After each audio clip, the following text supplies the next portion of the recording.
नमस्कार मित्रों। तो स्वागत है आपका अपने यूट्यूब चैनल जीत एजुकेशन पॉइंट में। तो देखिए मित्रों, इस वीडियो में अपन बात करते हैं आज जो कि सेकंड ग्रेड संस्कृत शिक्षा विभाग के अंतर्गत जो जीके का पेपर हुआ था। फर्स्ट पेपर जीके का जो सामान्य ज्ञान का पेपर होता है। सेकंड ग्रेड के अंतर्गत आपको पता होगा 2 पेपर होते हैं। तो जो पहला पेपर होता है जीके का सामान्य ज्ञान का, उसका अपन आज इस वीडियो में है जो एनालिसिस करते हैं। तो इसमें जो भी क्वेश्चन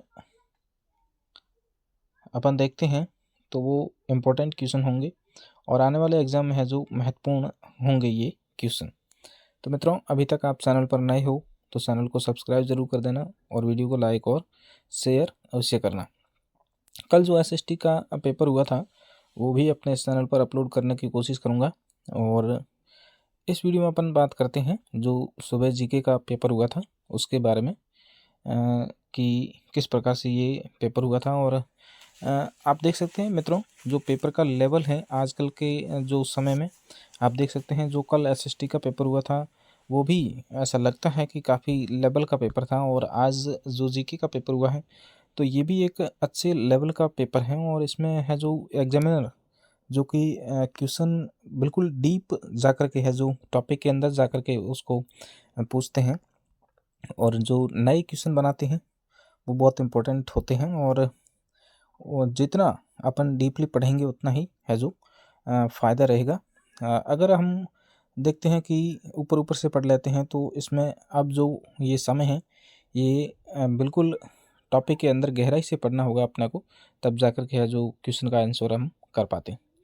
तो करते हैं शुरुआत मित्रों इस जीके के पेपर से। तो इसमें मित्रों क्वेश्चन अपन जो कि हालांकि ये पूर्ण रूप से अपन ये नहीं कह सकते कि इसका आंसर यही होगा, लेकिन फिर भी कोशिश करते हैं कि जो क्वेश्चन अपने को लगता है कि इसका आंसर यही है तो वही अपन इस वीडियो में है जो बात करेंगे। तो करते हैं शुरुआत इसकी क्वेश्चनों की। पहला क्वेश्चन आप देख सकते हैं, कौन सा सुमेलित नहीं है। तो इसमें एक तरफ महाद्वीप है और दूसरी तरफ उसका जो विश्व के क्षेत्र का प्रतिशत दिया गया है उनका अपने को बताना है। तो इसमें आप देख सकते हैं अंटार्कटिका 8.13 और दक्षिण अमेरिका 11.97, यूरोप 9.24 और अफ्रीका 20.39। तो इस प्रकार से इसका राइट आंसर हो जाएगा कौन सा, यूरोप, ये वाला हो जाएगा। अगला क्वेश्चन देखते हैं, वीरनार, वरलक्ष्मी और शंकर 4 किस फसल की विकसित नस्ल हैं। तो ये हो जाएगी किसकी, ये कपास की है जो प्रमुख रूप से किस्म है। अगला है, सालर वन निम्नलिखित में से किन जिलों में मिलते हैं। सालर या सालार, तो ये वन है जो अलवर, चित्तौड़गढ़ और उदयपुर, यहाँ पर है जो ये मिलते हैं। अगला क्वेश्चन है, सहरिया जनजाति किस क्षेत्र में केंद्रित है। तो सहरिया जनजाति है जो कहाँ पर हो जाएगी, 12 जिले के शाहबाद और किशनगंज तहसील के अंतर्गत है जो निवास करती हैं ये सहरिया जनजाति। तो मित्रों, आने वाले समय में आपको पता होगा जो सामान्य शिक्षा के अंतर्गत सेकंड ग्रेड की जो वैकेंसी आई हुई है उसके जो एसएसटी सब्जेक्ट के इम्पोर्टेंट जो वीडियोस होंगे वो अपने इस चैनल पर मैं डालने की कोशिश करूंगा। तो आप लोग अपने इस चैनल को सब्सक्राइब करके ज़रूर रखिएगा, जिससे कि जब भी कोई वीडियोस आए नया तो आप लोगों को है जो उसके बारे में सूचना मिल सके। अगला क्वेश्चन है यहाँ पे, 2011 की जनगणना के अनुसार राजस्थान के कौन से जिलों में क्रमशः ग्रामीण शहरी शिशु लिंगानुपात सर्वाधिक है। तो इसमें कौन सा हो जाएगा, यहाँ पे शिशु लिंगानुपात के अंतर्गत बांसवाड़ा और नागौर। अगला है, संयुक्त राष्ट्र संघ का 29वां जलवायु परिवर्तन सम्मेलन का आयोजन कहाँ पे हुआ था। तो ये हुआ था आपके बाकू में। कहाँ पे, बाकू में है जो 29वां जलवायु परिवर्तन सम्मेलन है जो आयोजित हुआ था। अगला क्वेश्चन देखते हैं, रिको ने किस स्थान पर जापानी औद्योगिक क्षेत्र विकसित किया है। तो ये किया है आपके कहाँ पे, निमराना, अलवर। अगला क्वेश्चन है, निम्नलिखित में से कौन सा सर्वोच्च पर्वत शिखर है। तो यहाँ पे अरावली की चोटियाँ दी गई हैं तो उनके बारे में अपने को देखते हैं कि कौन सी है जो सर्वोच्च है। तो यहाँ पे जो खो है जो पर्वत चोटी, ये इन जो दी गई चोटियाँ हैं इनमें ये सर्वाधिक ऊंची है। अगला क्वेश्चन है, विश्व प्रवास रिपोर्ट 2024 के अनुसार वैश्विक स्तर पर अंतर्राष्ट्रीय प्रवासियों के लिए मुख्य गंतव्य कौन सा देश है? तो ये हो जाएगा कौन सा? अमेरिका। अगला क्वेश्चन देखते हैं, निम्नलिखित कथनों पर विचार करें। राजस्थान के बाड़मेर जिले में भेड़ों की संख्या राज्य में सबसे अधिक है और सूरती राजस्थान पाई जाने वाली भैंस की एक नस्ल है। ये बिल्कुल दोनों कथन है जो सत्य दिए गए। अगला है, भारत के निम्नलिखित में से किस प्रकार के वन में पार्कलैंड जैसी दृश्य भूमि मिलती है? तो किसके अंतर्गत मिलती हैं? ये उष्णकटिबंधीय पर्णपाती और कांटेदार जो वन होते हैं उनके अंतर्गत है जो ये पार्कलैंड जैसी जो दृश्य भूमि है वो मिलती है। पार्कलैंड के जो वन उस प्रकार के। अगला है, कौन सा युग्म सुमेलित नहीं है? तो इसमें आप देख सकते हैं एक तरफ है जो नदी और दूसरी तरफ उसका उद्गमित स्थान है वो सोन का अमरकंटक पठार, ये सही है। दामोदर बुंदेलखंड, ये गलत हो जाएगा। कावेरी ब्रह्मगिरी और कृष्णा पश्चिम घाट, तो इसका राइट आंसर ये हो जाएगा दामोदर बुंदेलखंड। दामोदर है जो कहाँ से निकलती है? छोटा नागपुर पठार से। अगला है, निम्नलिखित कथनों पर विचार कीजिए तथा सही उत्तर का चयन कीजिए। लूनी नदी तंत्र का अधिकांश अपवाह क्षेत्र राजस्थान में है, ये बिल्कुल सही है, राजस्थान में बहती है ज़्यादातर। और खारी नदी बनास नदी की सहायक नदी है, ये भी सही है। खारी अलग अलग नदियाँ होती हैं, 2-3 नदी हैं खारी। बनास नदी खमनौर की पहाड़ियों से निकलती हैं, ये भी सही है, राजसमंद से। तो ये इसमें तीनों कथन है जो सही हो जाएंगे। अगला क्वेश्चन देखते हैं, कांगड़ा और कुल्लू घाटियाँ किस हिमालय पर्वतमाला में स्थित हैं? तो ये हो जाएगी कांगड़ा और कुल्लू घाटियाँ ये मध्य या लघु हिमालय के अंतर्गत आती हैं। अगला है, कौन सा सुमेलित नहीं है? इसमें यहाँ पे सुमेलित नहीं है पूछा गया है, तो एक तरफ स्थान और एक तरफ जो पर्यटन स्थल है वो दिए गए हैं। तो यहाँ पे आप देख सकते हैं पर्यटन केंद्र दिए गए हैं और एक तरफ स्थान दिए गए हैं। तो यहाँ पे आप देख सकते हैं मेहरानगढ़ बीकानेर, यही गलत हो जाएगा इसका, क्योंकि मेहरानगढ़ है जो कहाँ पे है? जोधपुर में है। और जसवंत ठाड़ा जोधपुर में, स्वर्ण कोठी ये टोंक में है, रानी जी की बावड़ी बूंदी में है। अगला क्वेश्चन देखते हैं, राजस्थान के निम्नलिखित में से किस जिले में स्टेपी जलवायु परिस्थितियां नहीं पाई जाती हैं? तो यहाँ पे हो जाएगी कहाँ पे? जयपुर में नहीं पाई जाती, बाकी पाली, जालोर, जोधपुर यहाँ पर स्टेपी प्रकार की जलवायु पाई जाती है। अगला क्वेश्चन है, कौन सा कथन सही है? तो इसमें ये काफ़ी बड़ा क्वेश्चन है मित्रों, इसको एक बार अपन है जो छोड़ देते हैं, इसका बाद में इसको देखते हैं। अगला क्वेश्चन है यहाँ पे, अलियाबेट अपतटीय तेल क्षेत्र निम्नलिखित में से कहाँ स्थित है? तो ये हो जाएगा अलियाबेट कहाँ पे? खंबात की खाड़ी, गुजरात। अगला है, भारत में मानसून के संचरण के कारण एवं संधारण का सबसे प्रमुख कारक तिब्बत के पठार का गर्म होना है। तो ये कथन किसका है? ये हो जाएगा पी कोटेश्वरम का। मित्रों, आप लोगों को वीडियो अच्छा लगे तो वीडियो को लाइक और चैनल को सब्सक्राइब जरूर करना। अपने चैनल पर कोई भी भर्ती परीक्षा से संबंधित जानकारी होती हो या फिर अन्य कोई भी जो इम्पोर्टेंट वीडियोस होते हैं जीके से संबंधित हो, तो वो अपने चैनल पर अपलोड किए जाते हैं। तो आप लोग अपने चैनल से ज़रूर जुड़ सकते हैं और अपने मित्रों के साथ में इसको शेयर भी कर सकते हैं। अगला क्वेश्चन है, वर्ल्ड पॉपुलेशन रिव्यू 2024 के अनुसार निम्नलिखित देशों का उनकी कुल जनसंख्या के अनुसार सही अवरोही क्रम कौन सा है? तो यहाँ पे हो जाएगा सही अवरोही क्रम देखना है अपने को, यानी कि जो जनसंख्या है, जनसंख्या के अनुसार सही अवरोही क्रम,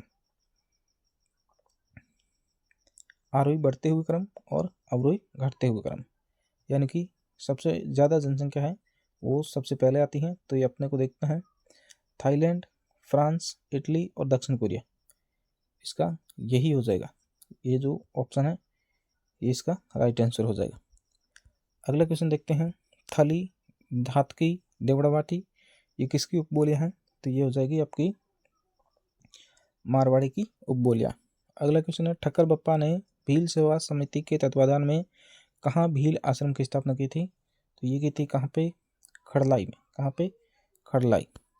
अगला क्वेश्चन है, निम्नलिखित में से किस स्थान पर आमेर के मानसिंह फर्स्ट ने मुगल सेनानायक के रूप में काम नहीं किया, तो ये हो जाएगा आपका कहाँ पे, मालवा में इन्होंने है जो नहीं किया।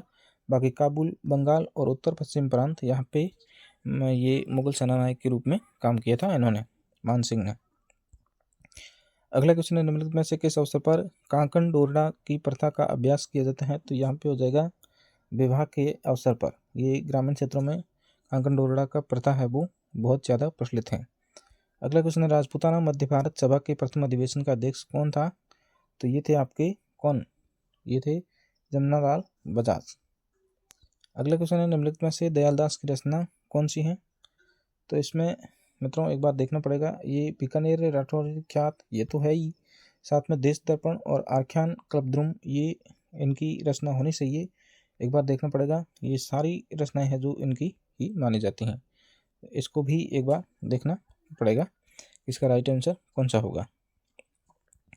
अगला, निम्नलिखित में से किस किले का नाम सुदर्शनगढ़ भी है, तो ये आपको पता होगा नाहरगढ़ जो जयपुर में है उसका जो अन्य नाम है जो सुदर्शनगढ़ भी माना जाता है। अगला क्वेश्चन है, निम्नलिखित में से किस क्षेत्रशाली में फर्रुखपाल का चित्र मिलता है, तो फर्रुखपाल का चित्र मिलता है और जिस पर आसिफ खान रो बेटो लिखा हुआ है, तो ये हो जाएगा इसका कौन सा हो जाएगा, मेवाड़, कौन सा, मेवाड़ हो जाएगा इसका राइट आंसर। अगला क्वेश्चन है, निम्नलिखित में से किस शासक से किशनगढ़ की राजकुमारी चारुमती संबंधित थी, तो ये हो जाएगी यहाँ पे मेवाड़ के राज सिंह से है जो इनका संबंध था, चारुमती। अगला देखते हैं, निम्नलिखित में से किसने 1916 में बिजोलिया किसान पंचायत का सरपंच नियुक्त किया गया, तो ये किनको किया गया था, मन्नालाल पटेल को। अगला क्वेश्चन है, निम्नलिखित में से किस पुरातात्विक स्थल से एक अभिलेख मिला है जिसमें मौर्य सम्राट अशोक ने बौद्ध ग्रंथों के अध्ययन की अनुशंसा की थी, तो ये था आपके बैराठ स्थान। अगला क्वेश्चन है, गुलाब जाम का वैष्णो मंदिर, तो ये आपका कहाँ पे हो जाएगा, चित्तौड़ में। अगला है, शिवालिक अभिलेख के अनुसार किस सोहान शासक ने गजनी के अमीर खुसरो शाह को परास्त किया था, तो ये हो जाएगा विग्रहराज चतुर्थ। अगला क्वेश्चन, निम्नलिखित में से कौन सा नृत्य थागना शैली में किया जाता है, तो थागना शैली के अंतर्गत हो जाएगा यहाँ पे कौन सा नृत्य, ढोल नृत्य जो जालोर में प्रसिद्ध हैं। अगला है, फजल अली खान जिसने 1857 क्रांति के दौरान मुगल बादशाह के पुत्र को सैन्य सहायता प्रदान की थी, तो ये कहाँ से संबंधित थे, तो ये थे आपके किस ठिकाने से संबंधित थे, इसका मित्रों एक बार देखना पड़ेगा, ये सलूम्बर ठिकाना होना चाहिए इसका राइट आंसर। अगला क्वेश्चन है, महाराणा प्रताप के गठबंधन में शामिल ताज खान कहाँ के थे, तो ये थे आपके जालोर का शासक था ताज खान। अगला है, उन लोक देवताओं को चिन्हित कीजिए जिनकी जीवन कथाओं में गौरक्षा के प्रकरण है, तो इनका गौरक्षा से संबंधित ये सभी जो देवताएं दिए गए हैं देवता ये माने जाते हैं, गोगा जी, तेजा जी, पाबू जी और देव जी, ये सभी ये जो गायों की रक्षा के लिए ही इन्होंने अपने प्राण न्यौछावर किए थे। अगला, राजस्थान को सोनेल टप्पा निम्न में से किसकी अनुशंसा पर मिला था, तो ये मिला था आपके राज्य पुनर्गठन आयोग के द्वारा। अगला क्वेश्चन है, संत मावजी के सौपड़ों की भाषा कैसी थी, तो ये थी आपके वागड़ी भाषा। अगला है, निम्नलिखित में से कौन सा सुशीर वाद्य यंत्र नहीं है, तो इसमें भपंग जो वाद्य यंत्र है ये सुशीर वाद्य यंत्र नहीं है, ये तत्वाद्य यंत्र है। बाकी सतारा, नड़ और मशक ये है जो सुशीर वाद्य यंत्र के अंतर्गत आते हैं। 1956 के उपरांत कितने अन्य राज्यों के राज्यपालों को राजस्थान के राज्यपाल का अतिरिक्त प्रभार दिया गया, तो इसमें हो जाएगा 8 राज्य। अगला है, राज्य नीति के निर्देशक तत्वों के संबंध में सूची 1 का सूची 2 से मिलान कीजिए, तो यहाँ पे देख सकते हैं आप इस क्वेश्चन को मिलाना है। यहाँ पे सहकारी संघों का स्वैच्छिक निर्माण ये हो जाएगा 97वां संविधान संशोधन, और प्रारंभिक बाल्यावस्था ये हो जाएगा 42वां, और आय असमानता को न्यूनतम करना ये 44वां, और निर्धन को निःशुल्क कानूनी सहायता ये हो जाएगा 86वां संविधान संशोधन। इस क्वेश्चन को एक बार देखना पड़ेगा कि इसमें कौन सा है जो थोड़ा सा डीपली ये क्वेश्चन इसको देखना पड़ेगा, लेकिन लगता है यही आंसर है इसके। निर्धन को निःशुल्क कानूनी सहायता, निःशुल्क और अनिवार्य बाल शिक्षा के अंतर्गत जो है वो कौन सा संविधान संशोधन है? तो ये बिल्कुल सही 86वां ही होगा इसमें। तो यही इसका राइट आंसर होगा अभी जो बताया वही।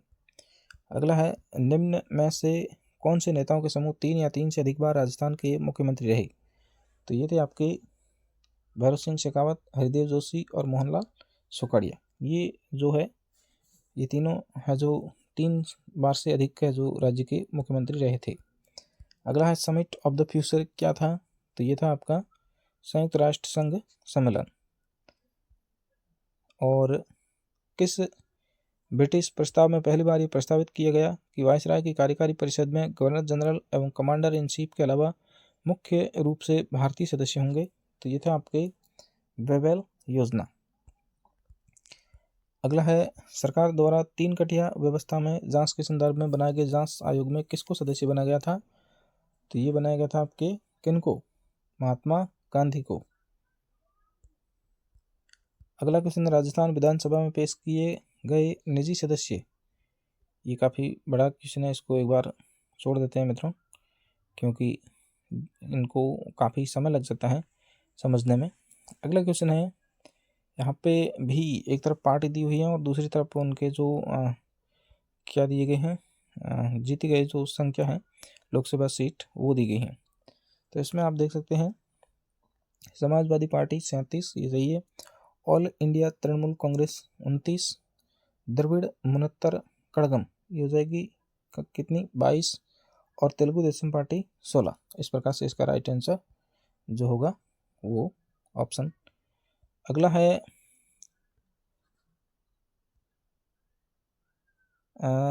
इस क्वेश्चन को करंट है मित्रों, एक बार इसको छोड़ देते हैं।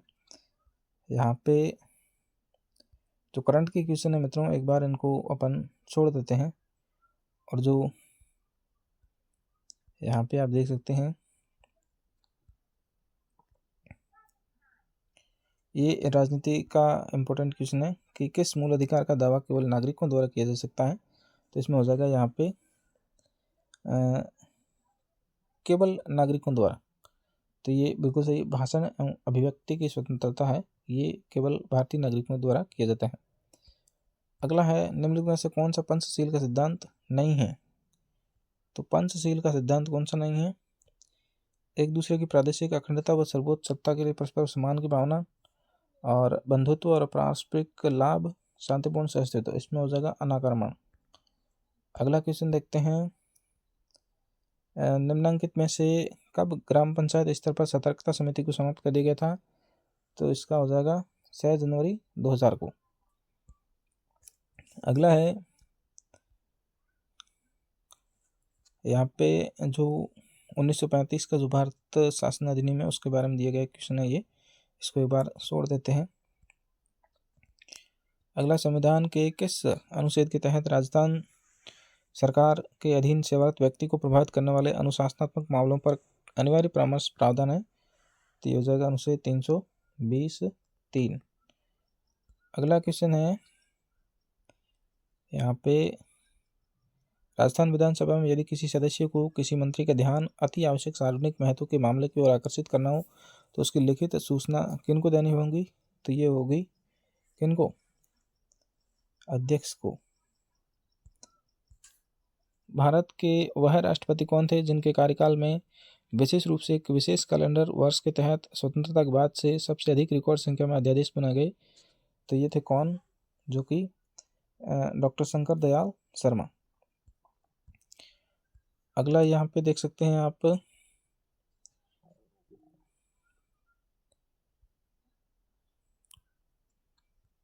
राजस्थान के श्याम सुंदर ने पेरिस पैरालंपिक 2024 की किस स्पर्धा में भाग लिया?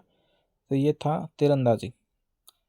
हरियाली तीज के अवसर पर हरियाणा और राजस्थान के तहत प्रदेश भर में आयोजित 75वें राज्य स्तरीय वन महोत्सव में एक ही दिन में सर्वाधिक पौधारोपण करने वाले 2 जिले कौन से थे? तो ये थे आपके बीकानेर और जैसलमेर। NTPC भैंसारा सौर परियोजना ये कहाँ पर है? ये जैसलमेर में।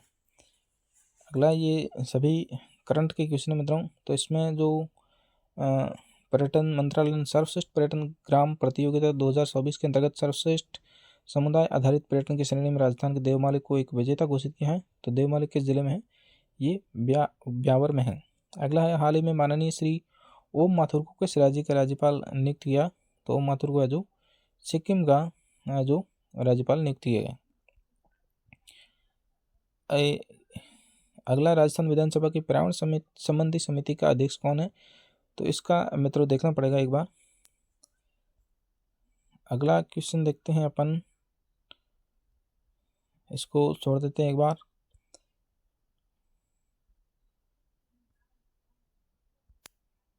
यहाँ पे जो क्वेश्चन है तो इसका मित्रों जो अगस्त 2024 राजस्थान से राज्यसभा का सदस्य चुना गया, ये थे कौन? रवनीत सिंह बिट्टू। और यहाँ पे काफ़ी सारे क्वेश्चन है जो करंट के हैं। भारत में स्वर्णिम रेशा क्रांति संबंधित हैं, तो ये किससे संबंधित हैं? जूट के उत्पादन से संबंधित हैं स्वर्णिम रेशा। भारत में कौन सा उद्योग सर्वाधिक रोजगार प्रदाता है? तो ये हो जाएगा टेक्सटाइल जो उद्योग है वो। अगला है यहाँ पे,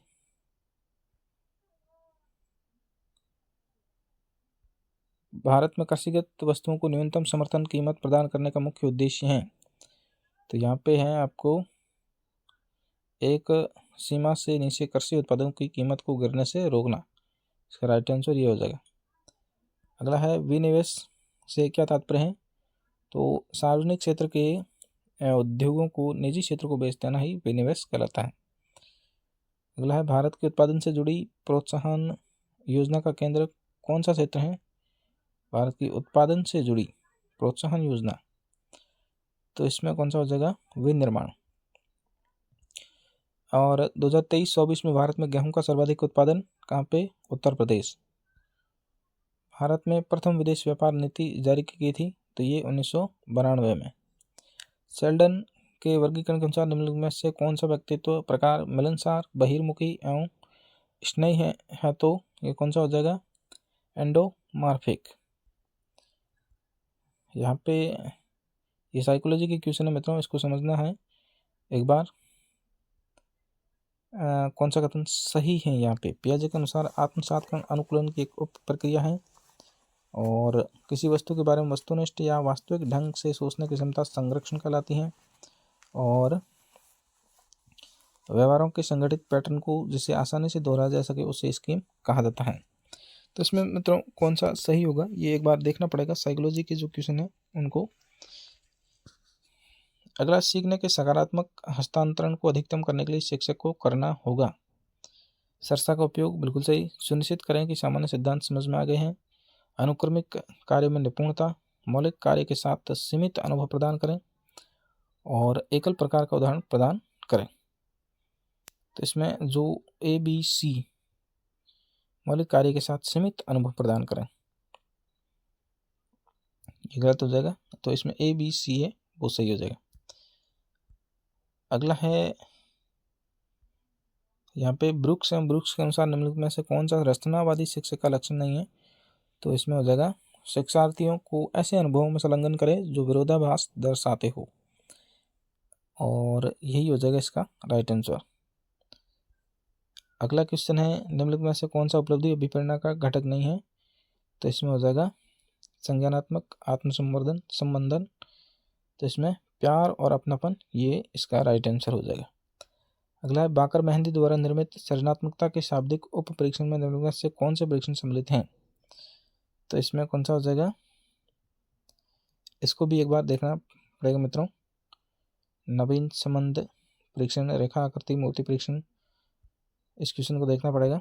अगला है, क्योंकि गलत बताने से है जो भ्रम की स्थिति पैदा होती है, तो इससे अच्छा है कि इसको अपन छोड़ देते हैं, बाद में ही देखेंगे। अगला, कौन सा विकल्प अभिवृत्ति का एक घटक नहीं है? तो यहाँ पे ये लंबात्मक जो घटक है ये इसके अंतर्गत नहीं आएगा। अगला है, निम्नलिखित में से कौन सी प्रतिभाशाली विद्यार्थियों की विशेषता नहीं है? सीमित मात्रा में प्रश्न पूछते हैं यद्यपि व्यापक रुचि क्षेत्र होता है। तो यही हो जाएगा इसका राइट आंसर। जागरूक, सूक्ष्म अवलोकन करने वाले और शीघ्र प्रत्युत्तर देने वाले होते हैं। द्रुत गति से एवं सरलता से सीखते हैं।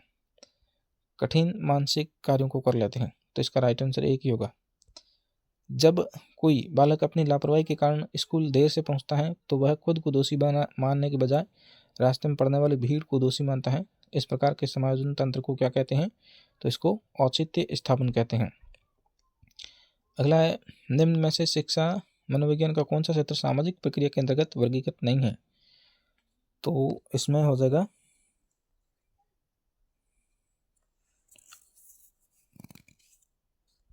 इसमें आत्म भाव होना चाहिए। अगला है, एक नियम जो इस बात पर बल देता है कि यदि अनुक्रिया उत्पन्न होने पर प्रबलन प्राप्त होता है तो उद्दीपक अनुक्रिया संबंध दृढ़ होते हैं, और यदि अनुक्रिया उत्पन्न होने पर प्रबलन नहीं प्राप्त होता है तो वे कमजोर होते हैं कहलाता है। तो ये कौन सा हो जाएगा? यहाँ पे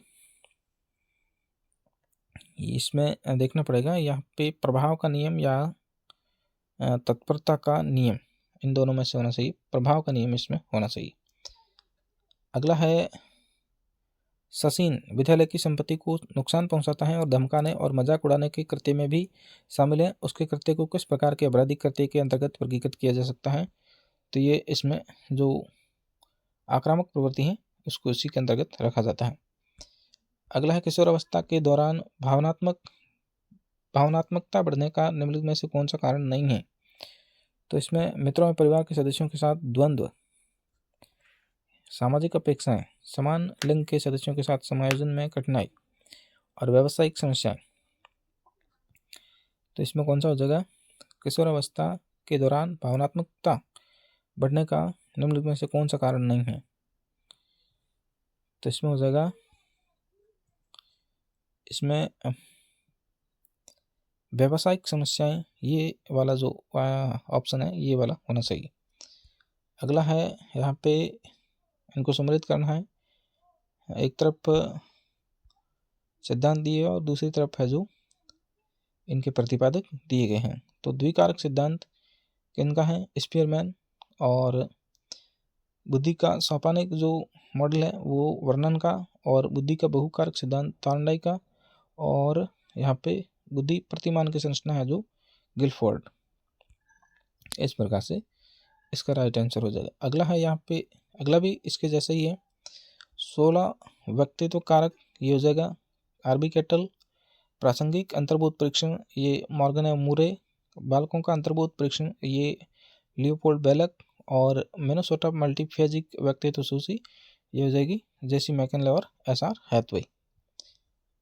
अगला यहाँ पे देखते हैं, रुचि गुप्त अवधान है, अव्यक्त अवधान है और अवधान रुचि का क्रियात्मक रूप है। रुचि और अवधान के मध्य संबंध से संबंधित ये कथन किसका है? तो ये मैकडूगल का है। तो इसमें अगला है, जन्मजात प्रेरक नहीं है। तो जन्मजात कौन सा हो जाएगा? प्यास है, भूख है, और लिंग है, और आक्रामक अंतर्नोद, ये इसके अंतर्गत नहीं आएगा। अगला है, कौन सी एक क्षमता थ्रस्टन द्वारा प्रतिपादित मूल मानसिक क्षमताओं में से नहीं है? तो इसको भी एक बार देखना पड़ेगा। अगला है, शिक्षक अपनी कक्षा की संरचना इस प्रकार करते हैं ताकि विद्यार्थी को सकारात्मक दृष्टिकोण बनाए रखने और खुद को सक्षम और मूल्यवान व्यक्तियों के रूप में देखने में मदद मिल सकते हैं। पियर्सन के अनुसार मनोसामाजिक विकास की किस चरण की ओर ले जाने के लिए ऐसा कह रहे हैं? तो ये हो जाएगा, यहाँ पे शिक्षक अपनी कक्षा की संरचना इस प्रकार करते हैं ताकि विद्यार्थी को सकारात्मक दृष्टिकोण बनाए रखने और खुद को सक्षम और मूल्यवान व्यक्तियों के रूप में देखने में मदद मिलती है। तो इसमें हो जाएगा कौन सा? इसमें स्वायत्तता होना चाहिए। अगला है, यहाँ पे अंतिम क्वेश्चन है इसका, कौन सा विकल्प शिक्षा मनोविज्ञान की उपयोगिता से संबंधित नहीं है? तो इसमें समूह गतिकी को समझने में सहायक, पाठ्यक्रम के निर्माण में सहायक, कक्षा में शैक्षिक वातावरण उत्पन्न करने में सहायक, विज्ञान की तरह अपने नियमों एवं सिद्धांतों का उपयोग वैश्यनिष्ठ ढंग से करने में सहायक। तो इसका राइट आंसर ये 4th नंबर ही होना चाहिए। बाकी आरपीएससी क्या मानती है वो देखने वाली बात होती है। तो ये था मित्रों आज का जो सुबह जीके का पेपर हुआ था आरपीएससी द्वारा, जो संस्कृत शिक्षा विभाग के अंतर्गत अभी सेकंड ग्रेड के जो एग्ज़ाम हो रहे हैं उसके अंतर्गत जो जीके का पेपर पूछा गया था वो था ये पेपर। तो आप लोगों को वीडियो अच्छा लगे तो वीडियो को लाइक कर देना। और काफ़ी सारे क्वेश्चन मित्रों आप देख सकते हैं इसमें से अपन ने छोड़े हैं, तो गलत आंसर बताने से अच्छा है कि उन क्वेश्चनों को एक बार अपन छोड़ देते हैं। वो जो क्वेश्चन नहीं अपने को आ रहे हैं वो छोड़ देते हैं, उसके और किसी वीडियो के अंतर्गत डिस्कस कर लेंगे, लेकिन गलत आंसर नहीं बताना है। तो ये था मित्रों एक वीडियो। और अपने चैनल पर मित्रों कोई भी भर्ती परीक्षा से संबंधित जानकारी होती है वो अपलोड की जाती है। और साथ में अभी वर्तमान समय में जो काफ़ी सारी वैकेंसीज है वो आई हुई है, तो खास करके जो सेकंड ग्रेड एसएसटी के अंतर्गत जो सब्जेक्ट होंगे अलग अलग, उसके जो अपन वीडियोज़ है वो बनाने की कोशिश करेंगे। तो आप लोग ज़रूर जुड़ सकते हैं अपने चैनल से। तो मिलते हैं मित्रों एक नेक्स्ट किसी और वीडियो के साथ में, तब तक लिए राम राम, जय हिंद।